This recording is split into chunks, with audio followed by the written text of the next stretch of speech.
Hello दोस्तों, स्वागत है आपका अपना यूट्यूब चैनल इम्पैक्ट सेंटर में। दोस्त आज के हम इस वीडियो में क्लास 12 का चैप्टर नंबर 3 का वीडियो नंबर 1 आपके सामने डिस्कस करेंगे। इस वीडियो में हम बहुत सारा चीज़ सीखेंगे, जैसे कि हम सबसे पहले ये जानेंगे कि जो अवयव है इसके पीछे का इतिहास क्या है। अब इतिहास का मतलब यह है कि हम कैसे जाने कि अवयव आ गया, मतलब कैसे लोगों ने ये सोचना शुरू कर दिया कि हमें अवयव पढ़ना है ना। और ये भी कई सारी चीज़ें जानेंगे कि दो अवयवों को कैसे जोड़ा जाता है, कैसे घटाया जाता है, कब जोड़ना संभव होता है, कब जोड़ना संभव नहीं होता है, इसका गुणा कैसे करेंगे, मतलब तरह तरह की चीज़ें देखेंगे। इसका इन्वर्स कैसे निकालें, तो डिफरेंट टाइप की चीज़ें हम इसमें देखने वाले हैं। तो पूरी तरीके से वीडियो को देखिएगा, क्योंकि इसमें हम बहुत सारा कॉन्सेप्ट बताने वाले हैं। आइए सबसे पहले हम एक एग्जाम्पल लेते हैं, और इस एग्जाम्पल के थ्रू मैं आपके माइंड में एक कॉन्सेप्ट डाल दूंगा कि अवयव क्या होता है, व्हाट इज मैट्रिक्स, ये मैं डालने की कोशिश कर रहा हूँ। तो ध्यान समझिएगा। मान लीजिए एक मैन्युफैक्चर कंपनी है, मतलब कि एक अलग अलग प्रोडक्ट निर्माण करने वाली कहीं पर कंपनी है। सपोज दोस्त वो जो कंपनी है ए नाम की प्रोडक्ट उत्पन्न करती है, बी और सी नाम की 3 प्रोडक्ट अलग अलग। मान लीजिए कभी हो सकता है कि वो बैग है ना, बैग करे या फिर जो भी करना है, 3 अलग अलग प्रोडक्ट, जरूरी नहीं है 3 ही, और डिफरेंट टाइप के प्रोडक्ट अगर ये कंपनी उत्पत्ति करती है, और इसमें 3 या 4 ऐसे व्यक्ति हैं जो इस प्रोडक्ट को सेलिंग करते हैं। वैसे आप समझिए कि अगर कोई प्रोडक्ट उत्पत्ति हो, निर्माण हो, तो उसको तो बेचने वाला कोई चाहिए ना। तो इसी तरीके से हम मान लेते हैं 3 व्यक्ति हैं। पहले को हम मान लेते हैं राजा नाम का एक लड़का है, और एक राजू नाम का व्यक्ति है, और एक मान लेते हैं सोहन नाम का व्यक्ति है। 3 ही मानते हैं, हम जितना चाहे उतना मान सकते, लेकिन मैं आपको कॉन्सेप्ट दे रहा हूँ, इसको समझिएगा। हमने क्या कहा, फिर से समझ लीजिए। हमने कहा एक निर्माण करने वाला एक कंपनी है, उत्पाद निर्माण करने वाला एक कंपनी है। माना कि वह उत्पाद ए बी सी नाम की करती है, और उस कंपनी में जो उत्पाद हो रहा है, वस्तुएं, उन वस्तुओं को बेचने के लिए 3 और व्यक्ति हैं, जिनका नाम है राजा, राजू और सोहन। ठीक है। अब हुआ ये कि ए नाम का प्रोडक्ट राजा नाम का जो लड़का या फिर व्यक्ति है वो 5 सेलिंग किया, सपोज दैट, और बी नाम के प्रोडक्ट को उसने 7 किया, और सी नाम के प्रोडक्ट को 8 किया। इसमें कोई ज़रूरी नहीं है, कॉन्सेप्ट समझना है। ठीक है। और ये राजू नाम का जो था ना, इसने 8 किया ए नाम का प्रोडक्ट, और बी नाम का जो प्रोडक्ट किया वो 6 किया, और ये सी नाम का जो प्रोडक्ट किया वो 3 किया। इसने 3, 7, 10 किया। अब देखिए ध्यान से समझिएगा, ये तो मैंने आसानी से लिख दिया, लेकिन आप जब दोस्त क्लास 10th में थे और क्लास 11th में थे तो एक बात पढ़ रहे थे, रैखिक, क्या पढ़ रहे थे, रैखिक युग में, समीकरणों का रैखिक युग में पढ़े थे ना, 2 चर वाले रैखिक समीकरण युग या 3 चर वाले। तो उसमें समीकरण ऐसे मिलते थे, 2x + 3y + 7 या 3x + 2y + 8 है ना, = 8। तो ऐसे क्वेश्चन का सोल्यूशन हम अलग अलग विधियों से करते थे, जैसे विलोपन विधि था, प्रतिस्थापन विधि था, डिफरेंट मेथड थे दोस्त। तो उसी को सॉल्यूशन, यानी कि ऐसे में बोले ना, ये तो थोड़ा वहाँ पर थोड़ा लगता होगा आप लोगों के लिए कॉम्प्लिकेटेड, लेकिन जब हम इसी क्वेश्चन को दोस्त अगर हम अवयव की मेथड से, यानी मैट्रिक्स के मेथड से करना शुरू कर देंगे, तो ये हमारे लिए इजी हो जाएगा। तो आप वहाँ पर ध्यान देते होंगे, जैसे लिखा होता ना, 2 अंकों की संख्याओं का योग 50 है, तो आप लिखते x + y = 50, ऐसे लिखा करते थे। तो उसी चीज़ को हम ऐसे भी लिख सकते हैं, और इसी को हम लोगों ने कहा मैट्रिक्स कहना शुरू कर दिया। और अभी और इसमें जानना है, ध्यान से समझिएगा। अब देखिए दोस्त, इसको देख करके हम आसानी से बहुत सारी चीज़ को बता सकते हैं। क्या बता सकते हैं, कह सकते हैं ए नाम का टोटल प्रोडक्ट कितना सेलिंग हुआ, तो देखिए 8, 3, 11, 5, 16, ऐसे बता सकते हैं ना। और अगर दोस्त मान लीजिए यही एकदम सेम कंडीशन, इसी को अगर हम वर्ड्स में लिखना शुरू करें, कॉन्सेप्ट समझिएगा, कॉन्सेप्ट जिस दिन समझ गए ना, आपका मैथ्स अपना है। तो हमने कहा कि ऐसा है कि मान लेते हैं थोड़ी देर के लिए कि ये वर्ड्स में लिखा हुआ है। वर्ड्स में कैसे होगा दोस्त, ध्यान समझिएगा। कहा वर्ड्स में कि एक निर्माण कंपनी है, ध्यान समझिएगा, एक निर्माणकार कंपनी है, उसमें वह कंपनी 3 उत्पादों को निर्माण करती है, पहला A B C, और उसमें 3 विक्रेता हैं, यानी सेलिंग करने वाले हैं। वो अलग अलग उत्पादों को अलग अलग सेलिंग करते हैं। तो हुआ ये कि अब कहेगा उसी में वर्ड्स में कि ए नाम का जो है वो 5 करता है, 3 करता है, 2 करता है, बी नाम का इतना करता है। तो उन सारे को अगर हम जोड़कर डायरेक्ट बताना होता कि बता ए नाम का कितना सेलिंग हुआ, ए नाम का प्रोडक्ट, लेकिन उस स्थिति में बताते बट थोड़ा सा समय लगता। लेकिन उसी चीज़ को जब हम इस फॉर्म में लिख दिए तो हमारे लिए बताना आसान हो गया कि यस अगर हम ऐसा करेंगे तो ऐसा हो जाएगा। तो इसी चीज़ को आसान करने के लिए ऐसे बनाया गया। और हाँ, एक और आपको क्लियर कर दूं, ज़रूरी नहीं है ना कि हम राजा राजू सोहन को यहाँ पर लिखें, हम इसको यहाँ पर भी लिख सकते हैं। और ध्यान दीजिए दोस्त, अब देखिए ऐसा है कि इसको अच्छा लगने के लिए स्क्वायर ब्रैकेट का यूज़ कर लीजिएगा तो और अच्छा लगेगा कि नहीं। देखिए स्क्वायर ब्रैकेट कितना अच्छा लगने लगा। तो इसी तरीके से दोस्त आप समझ गए होंगे, मुझे उम्मीद है कि अवयव की उत्पत्ति हुई। मतलब ऐसे समझिए ना, जो सिंपल में जो रैखिक युग में जो थे लीनियर इक्वेशन, अब 2 वेरिएबल्स हो, 3 वेरिएबल्स हो, 4 वेरिएबल्स हो, जितने भी हो, उन्हीं को आसानी से सॉल्यूशन करने के लिए अवयव की उत्पत्ति हुई। बात समझ आ गया होगा। चलिए अब हम और आगे जानते हैं। इतना कॉन्सेप्ट के आधार पर हम और आगे बात को जानेंगे कि ये अवयव जो है इसमें पढ़ना क्या क्या है, तो मैंने आपको समझा दिया, बता दिया। अब हम जानेंगे इसकी डेफिनेशन क्या क्या दे सकते हैं, इसकी डेफिनेशन क्या क्या होगा। ध्यान से समझिएगा। तो इसके डेफिनेशन की ओर अब हम बढ़ते हैं। बहुत इंपॉर्टेंट है, बहुत इजी आएगा, बहुत अच्छा लगेगा भी आपको। ध्यान से समझिएगा। मान लेते हैं इसकी डेफिनेशन में, ध्यान से समझिएगा। डेफिनेशन ये होता है दोस्त, सबसे पहले तो हम समझेंगे अवयव। अवयव जो होता है ना, एक आयताकार होता है। अब कैसा आयताकार, तो ध्यान दीजिएगा दोस्त। एम रोज, अब रोज क्या होता है, कॉलम क्या होता है, अभी थोड़ी देर में आपको अच्छा से कॉन्सेप्ट क्लियर कर दूंगा। अभी समझिए, एम रोज हो और एन मान लीजिए कॉलम्स हो आपके पास, ठीक है। एम रोज और एन कॉलम के आयताकार सजावट को क्या कहा जाता है दोस्त, अवयव कहा जाता है। आप लिख भी सकते हैं, अवयव लिख करके डैश दीजिए और लिखिए एम रोज एवं एन कॉलम के आयताकार सजावट को अवयव कहा जाता है। अब ध्यान दीजिएगा दोस्त, यहाँ पर हमने 2 वर्ड यूज किया है, वो आयताकार, मतलब ना समझ पा रहे हैं आयत कैसा होता है।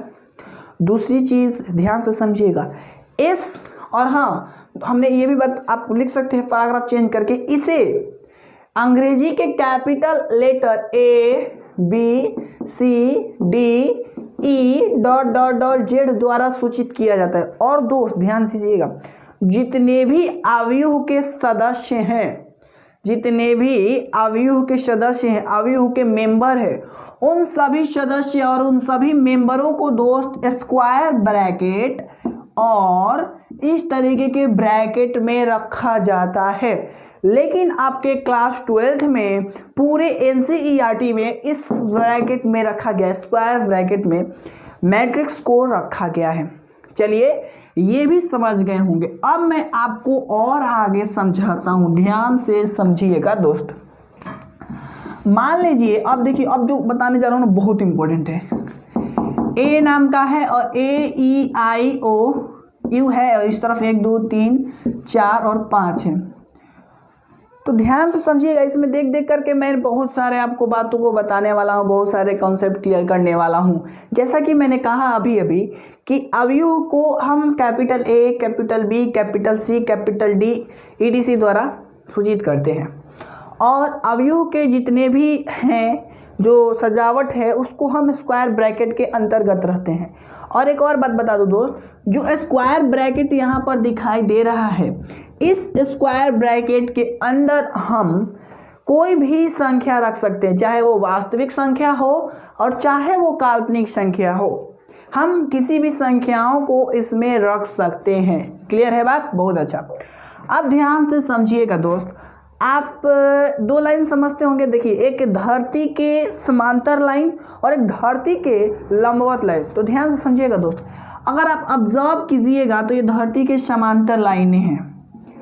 तो ध्यान से समझिएगा, जो दोस्त धरती के समांतर लाइनें होती हैं उन लाइनों को हम रो कहते हैं। ठीक है, अभी अभी आपको सिखाया था ना, आपको लिखा था मैंने रो। अब रो क्या होता है समझ गए होंगे, धरती के समांतर यानी हॉरिजॉन्टल लाइन जो होती है दोस्त, उसको हम रो बोलते हैं। अब ध्यान दीजिएगा, एक अवयव में कई सारे रो और कई सारे कॉलम्स हो सकते हैं। तो देखिए इसमें कितना रो है, कितना लाइन ऐसा है, देख ले रहा है 1 2 3 4 5। तो दोस्त अगर मैं सब सारा जगह रो रो लिखूं तो हमें यह पहचान में नहीं आ पाएगा कि कौन पहला रो का है, कौन सेकेंड रो का मेंबर है, कौन थर्ड रो का मेंबर है। तो ये समझ नहीं आ सकता। हाँ एक होता तो चलेगा, लेकिन यहाँ पर दोस्त कितना है, 5 है। तो अगर मैं सब रो लिखूं और बताऊं और पूछूं आपसे कि U5 किस रो का मेंबर है, तो आप नहीं बता सकते हैं। इस कारण से मैं अब क्या करूंगा, अगर पहला है तो उसको मैं R1 लिखूंगा, जो सेकेंड है उसको R2 लिखूंगा, जो थर्ड है R3 लिखूंगा, जो 4 है वो R4 लिखूंगा, जो 5 है उसको मैं R5 लिखूंगा। It is clear. अब ध्यान दीजिएगा, जो दोस्त वर्टिकल लाइन होता है, अब एक और बात क्लियर कर दूं, जरूरी नहीं है कि मैं इस तरफ ही लिखूं, मैं इस तरफ भी लिख सकता हूं, लेकिन दोस्त इस तरफ लिखने में आपको अच्छा लगेगा, ऐसे समझिए। तो ध्यान दीजिएगा, ये वर्टिकल लाइन है। तो दोस्त जो वर्टिकल लाइन होता है उसी को हम कॉलम कहते हैं, और इसमें भी 2 कॉलम है तो सी लिखूंगा, दोनों थे कॉलम लिखूंगा तो आपको कन्फ्यूजन होगा कि किस कॉलम का कौन सा मेंबर है, नहीं जान पाएंगे। इस कारण से पहला जो कॉलम होगा, देखिए ये पहला है तो C1 और सेकंड है तो इसलिए C2। यानी दोस्त अब हम रो और कॉलम के डिफिनेशन की अगर बारे में बात करें तो कहेंगे एक्स एक्सिस टाइप, आपने पढ़ा हो ना दोस्त, एक्स अक्ष और वाई अक्ष, एक्स अक्ष और वाई अक्ष आपने पढ़ा है। तो दोस्त एक्स एक्सिस टाइप को हम रो बोलेंगे, देखिए एक्स एक्सिस टाइप है ना तो उसको हम रो बोलेंगे, और वाई एक्सिस टाइप को हम कॉलम बोलते हैं। और दोस्त रो को आप लिख लीजिएगा स्टार देकर, ध्यान से समझिएगा, स्टार देकर लिख लीजिएगा। रो को दोस्त आप हिंदी में पंक्तियां बोलिएगा, और इसको हम R से डिनोट करेंगे। अब पहला होगा तो R1, दूसरा होगा तो R2, समझ पा रहे हैं ना, बहुत अच्छा। और दोस्त जो कॉलम होता है उसको हम हिंदी में स्तंभ बोलते हैं, और इसको हम ना C से डिनोट करेंगे। बात समझ पा रहे हैं, इतना क्लियर है। रो और कॉलम का डिफिनेशन भी क्लियर होगा, एक्स एक्सिस टाइप को रो और वाई एक्सिस टाइप को दोस्त कॉलम कहते हैं। चलिए अब हम और आगे बढ़ते हैं और आगे सीखते हैं और सारी चीज़ों को अब हम जानते हैं। देखिए बहुत इंटरेस्टिंग चैप्टर इसमें। अब ये तो पहला दिन है तो आप लोगों को थोड़ा सा लग रहा होगा ना कैसा है, लेकिन दोस्त ये स्कोरिंग चैप्टर है, इसको स्टूडेंट्स पसंद करते हैं। क्यों? क्योंकि इससे स्कोर अच्छा खासा आ जाता है उन लोगों के लिए, क्योंकि होता है इजी। इसके बाद जो उसका चैप्टर है ना डिटरमिनेंट्स, वो भी इजी है, सारणिक वो भी इजी है, तो वो भी बहुत आसान है, वो भी स्टूडेंट्स के लिए स्कोरिंग सब्जेक्ट है। और मैं आपको एक बात बता दूं दोस्त, चाहे आप IIT की तैयारी कर रहे हो, चाहे NDA, एयरफोर्स, किसी भी की तैयारी कर रहे हो, उसमें यह बार बार पूछा जाता है। तो आप अच्छा से पढ़िए। वैसे BCB या फिर कोई भी एग्जाम के कॉम्पिटिटिव एग्जाम या फिर ये जो भी है BSc BC BSc जितने भी प्रिपरेशन कर रहे हैं आप, उन सब में मोस्ट इम्पोर्टेंट, बहुत इंपॉर्टेंट है। और साथ ही साथ दो ये स्कोरिंग चैप्टर भी है, मैंने बार बार बोल रही है बात। चलिए अब हम और आगे सीखते हैं। आप दोस्त सीखेंगे अवयव की कोटि। हेडलाइंस करिए, अवयव की कोटि। अब दोस्त कोटि का मतलब क्या है? जैसे मान लीजिए आपके घर में ऐसा हुआ कि 5 सदस्य 6 सदस्य हैं, उनको कहा गया कि एक 3 लोग ऐसे बैठो और 3 लोग ऐसे बैठो, या फिर कहा गया कि 3 लोग ऐसे बैठो और 3 लोग ऐसे बैठो।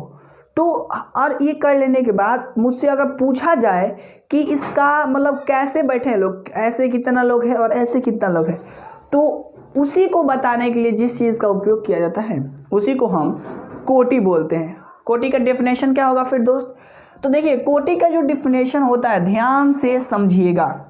यदि किसी अवयव में, पता है अवयव मीन्स दोस्त इस तरीके का स्क्वायर ब्रैकेट होगा ना, तो हमने कहा कि यदि किसी अवयव में m रोज, कौन सा रोज दोस्त? m रोज।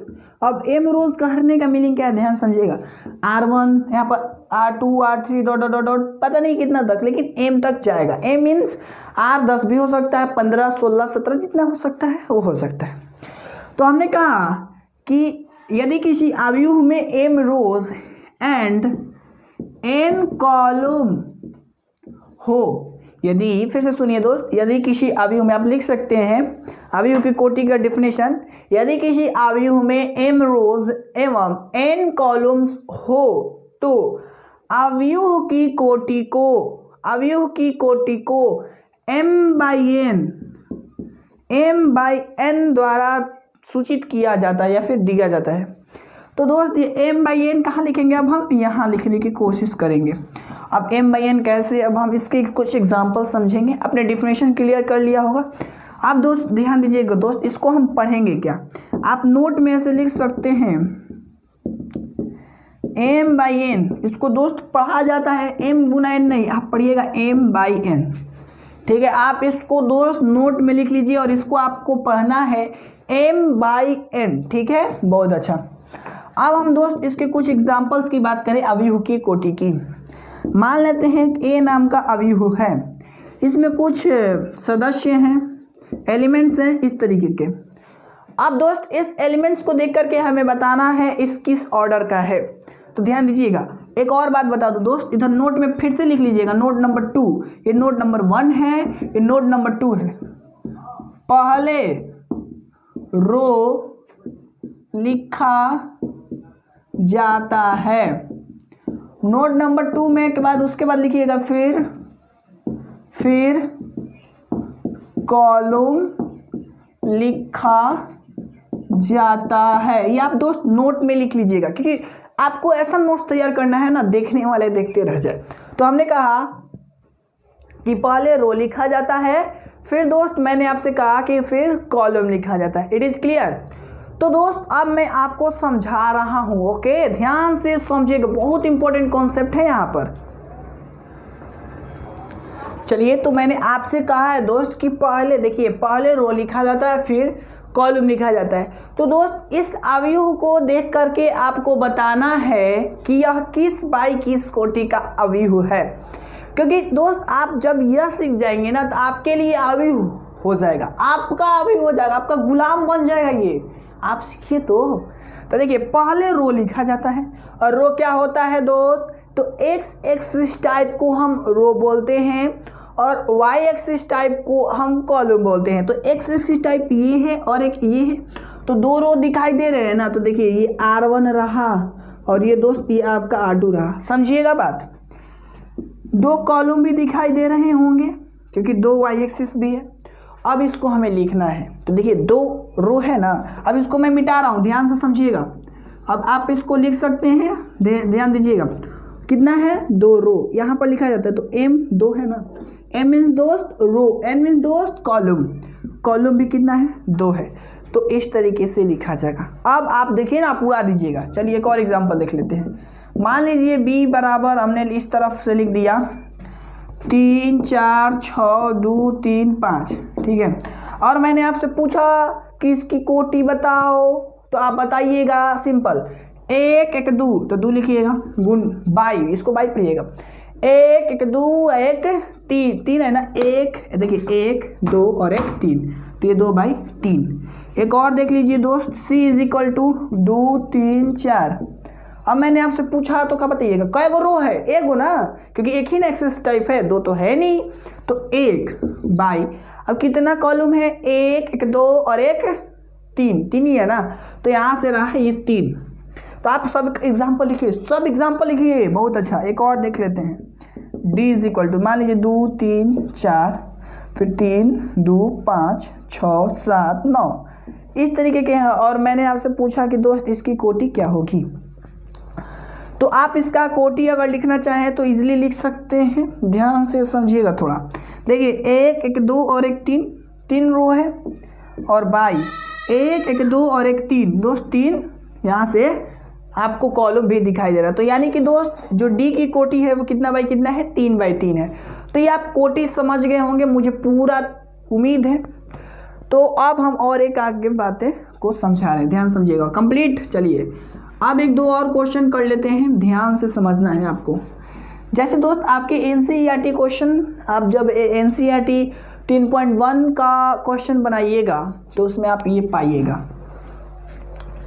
क्या पाइएगा मैं बता दूं, आपको दे देगा, मान लीजिए 24 ना, ऐसे दे देगा, कहेगा ध्यान से देखिएगा, कहेगा दोस्त यदि किसी अवयव में 24 मतलब सदस्य हैं, 24 तत्व है, एलिमेंट्स है, सॉरी तत्व नहीं, सदस्य या फिर बोले एलिमेंट्स, ठीक है, एलिमेंट्स है तो संभव कोटियाँ बताएं।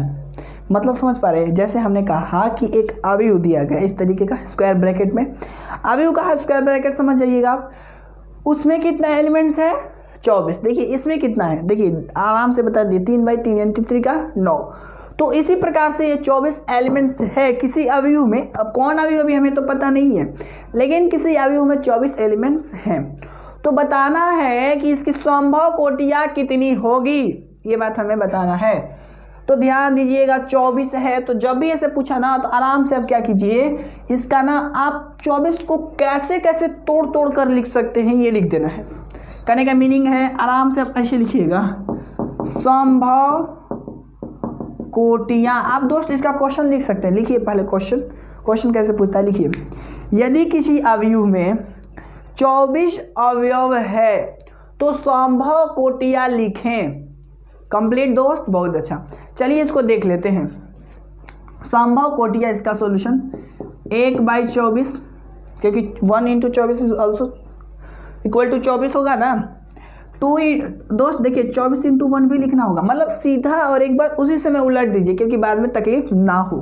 फिर देखिए 2/12, समझ पा रहे हैं जो बात बता रहे हैं। अभी देखिए अब चित्र फिगर द्वारा भी समझाऊंगा। 12 × 2 मतलब 24 लिखना है गुना करके, ऐसा समझिए। तो 3 गुना दोस्त 8 और 8 गुना 3, फिर देखिए 4 गुना 6 और 6 गुना 4। क्या इससे ज़्यादा होगा आप सोचिए। देखिए तो यानी टोटल कितना मिला, 2 2 4 2 6 और 2 8 संभव कोटियाँ है। अब ध्यान से समझिएगा, अब इसका मीनिंग क्या है। देखिए 1/24 का मीनिंग क्या है, देखिए 1/24 के मीनिंग में समझ पाइएगा ध्यान से दोस्त। अगर जहाँ कहीं भी ऐसे लिखा है तो आपको पहली बात हमने बताया है कि पहले रो होता है, क्या होता है, रो। तो ये क्या है, रो कितना है, 1 है, यानी इस तरीके से जाएगा। बात समझ आ रही है, चलिए बहुत अच्छा। और ध्यान दीजिए जो बाद वाला होता है वो क्या होता है, कॉलम होता है। तो कॉलम कितना जाएगा दोस्त, 24 जाएगा, यानी ऐसे ऐसे कितना लाइन होंगे, 24 लाइन होंगे। बात समझ आ गई। इसी तरीके से मान लीजिए एक और ये देख लीजिए, पहले 12 है, 12 में से दोस्त पहले क्या होगा, रो या कॉलम, बोलिए रो होगा। बहुत अच्छा, यानी ये रो है और ये कॉलम है, यानी 12 रो होगा और 2 कॉलम होगा। तो इस तरीके से आप संभव कोटियाँ लिख सकते हैं। आपके अगर एग्जाम में ये क्वेश्चन आए तो आप खुद से कर लीजिएगा, मुझे उम्मीद है। तो दोस्त आज के लिए हम इतना ही रखते हैं। अगर आपको ये वीडियो अच्छा लगा है तो इसको लाइक कीजिए, शेयर कीजिए और हाँ चैनल को सब्सक्राइब कर लीजिए अगर नए आए हैं तो, क्योंकि आपको 95 दिलाने का मैंने वादा किया है। और दोस्तों को शेयर कर ही दीजिए। मिलते हैं नए वीडियो में, तब तक के लिए जय Hind and thanks for watching.